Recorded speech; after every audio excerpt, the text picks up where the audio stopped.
여러분, 갑자기 감정이 훅 올라온 경험 있으세요? 별다른 이유가 없는 것 같은데 갑자기 불안해지고 가슴이 답답해지고 짜증이 확 나거나 부정적인 감정이 올라온 경험. 근데 이상하게 한 30분에서 1시간 정도 지나면 언제 그랬냐는 듯이 괜찮아졌던 경험이 있으신가요? 저는 이게 너무 이상했어요. 진짜로 힘들었던 건지 내가, 아니면 내가 약한 건지, 그냥 기분 탓이었는지. 근데 이게 사실 뇌가 하는 아주 특정한 작동 방식이래요. 그래서 오늘은 그 이야기를 함께 해보려고 합니다. 저의 경험을 이야기해보자면, 예를 들면 이런 날이었어요. 오전에는 멀쩡했어요. 창문 밖에 새소리도 들리고 커피도 마시고 싶고 뭔가 할 수 있을 것 같은 기분. 근데 상대방이 말귀를 조금 못 알아들었다고 그 순간부터 상대방의 모든 게 마음에 안 드는 거예요. 애정 표현하는 것도 싫고 아직 일어나지도 않은 일들이 머릿속에서 확 떠올랐어요. 엄청 구체적으로요. 지금 실제로 일어난 것처럼. 분명 이것도 내 마음에 안 들게 하겠지. 또 내 말 무시하겠지. 또 말귀 못 알아듣고 자기 멋대로 하겠지. 이럴 땐 분명히 이렇게 할 거야. 사실 아직 일어나지도 않은 일인데 마치 이미 다 일어난 것처럼 짜증이 나고 화가 나는 거예요. 혼자서. 저는 그때 자리를 살짝 피하거나 혼자 있으려고 하는 편이거든요. 상대에게 상처를 주거나 눈치를 주기 싫어가지고 그 자리를 벗어나는 거예요. 그렇게 한 30분에서 1시간 정도 혼자 있으면 감정이 많이 사그라들어요. 그리고 나면 또 언제 그랬냐는 듯이 괜찮아져 있어요. 근데 그러면 속으로 살짝 상대방한테 미안해지죠. 내가 상상해서 싫어한 부분이 있었던 거니까. 그러고 나면 가끔은 나는 왜 이러지? 상대방이 그렇게 크게 내가 그렇게 화가 나고 짜증날 만큼 잘못한 것도 아닌데, 아니면 그냥 내가 감정 기복이 심한 사람인가? 이런 생각이 들어요. 근데 이걸 설명하는 개념이 있더라고요. 심리학에서는 이거를 반추라고 한대요.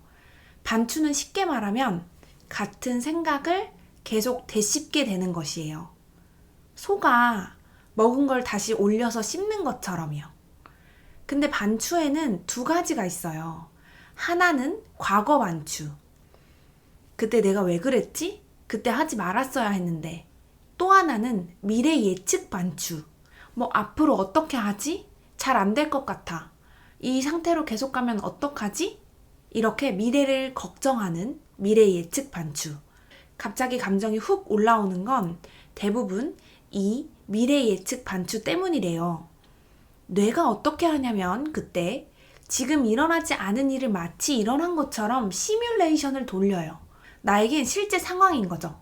그 시뮬레이션이 생생하면 생생할수록 뇌는 실제로 그 일이 일어난 것처럼 감정 반응을 만들어 버린대요. 아까 저의 에피소드처럼요. 상대방이 그만큼 잘못한 게 아니라 머릿속에서 만들어진 상대방에게 화가 난 거였어요. 제가. 그래서 시간이 지나면 괜찮아지는 거예요. 시뮬레이션을 하고 완전히 끝냈으니까. 실제로는 아무 일도 안 일어난 거니까요. 이걸 알기 전에는 감정이 올라오면 그 감정이 진실인 줄 알았어요. 불안하면 진짜로 내 상황이 나쁜 거겠지. 상대방이 싫어지면 내가 이 사람을 진짜로 싫어하나 보다. 무기력하면 나는 게으르고 의지가 없는 사람이겠지. 이렇게 생각했었어요. 근데 이게 뇌의 시뮬레이션이라는 것을 알고 나서부터는 감정이 올라올 때 이렇게 물어볼 수 있게 됐어요. 지금 이 감정, 실제로 일어난 일 때문일까? 아니면 내 머릿속에서 만들어진 시뮬레이션이 더해진 감정일까? 근데 대부분 조금 기분 나쁜 게 있지만 이렇게까지 화가 나고 짜증이 나고 부정적인 감정이 드는 거는 시뮬레이션 때문이더라고요. 물론 이걸 안다고 해서 감정이 안 올라오진 않아요. 뇌는 계속 시뮬레이션을 돌리겠죠. 근데 그 감정이 진실이라는 무게를 덜어냈을 때 덜 얹게 돼요. 지금 뇌가 또 시뮬레이션을 돌리고 있구나. 그냥 그렇게 보는 거예요. 싸우지 않고. 제가 지난 영상에서 말했던 것처럼 감정이랑 싸우지 않고 그냥 옆에 두는 방식이 여기서도 연결돼요. 지난 영상을 못 보신 분들을 위해서 제가 말씀드린 지난 영상은 영상 끝에 첨부해 드리도록 할게요. 그래서 제가 실제로 해봐서 좋았던 것들을 몇 가지만 말씀드리면, 첫 번째로는 지금 이 감정에 출처를 물어보는 거예요.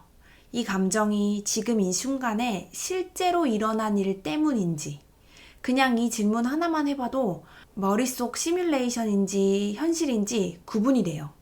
두 번째는 잠깐 자리를 피하는 거예요. 감정이 올라왔을 때 억지로 해결하려 하지 말고 상대방에게 더 이상 부정적인 감정을 갖기 전에 자리를 그냥 벗어나요. 그리고 30분에서 1시간 정도 혼자 있으면 생각보다 감정이 금방 사그러들어요. 해결이 아니라 그냥 조금 거리를 두는 거예요. 세 번째는 지금 감각으로 돌아오는 거예요. 뇌는 시뮬레이션을 돌릴 때 현재 감각을 잘 못 쓴대요. 발바닥에 닿는 바닥의 느낌이라든지 손으로 뭔가를 만지는 느낌이라든지 이런 감각에 집중하면 시뮬레이션이 약해진대요. 심리학에선 이걸 그라운딩이라고 하는데 거창한 게 아니에요. 그냥 지금 여기 이 자리로 돌아오는 거예요. 감정이 갑자기 훅 올라왔다가 사라지는 게 내가 약해서가 아니에요. 감정 기복이 심한 사람이어서도 아니고 내가 나쁜 사람이라서 그런 것도 아니에요. 나의 뇌가 살아남으려고 미래를 시뮬레이션 하다가 만들어낸 감정이에요. 그게 불편한 건 맞아요. 근데 그게 현실이 아닐 수도 있어요. 저도 가끔 이렇게 감정이 훅 올라올 때 이제는 또 시작이네 하고 조금 거리를 두게 됐어요. 그게 전부예요. 없애는 게 아니라 그냥 조금씩 거리를 두고 이해하고 알아가는 것. 여러분이 저처럼 요만큼 기분 나쁜 건데 감정이 훅 올라오고 너무 짜증이 나고 답답하고 이러실 때가 있다면 제가 영상에서 말씀드린 대로 한번 해보셨으면 좋겠어요. 그럼 다음에 또 솔직하고 담백한 이야기로 돌아와 볼게요.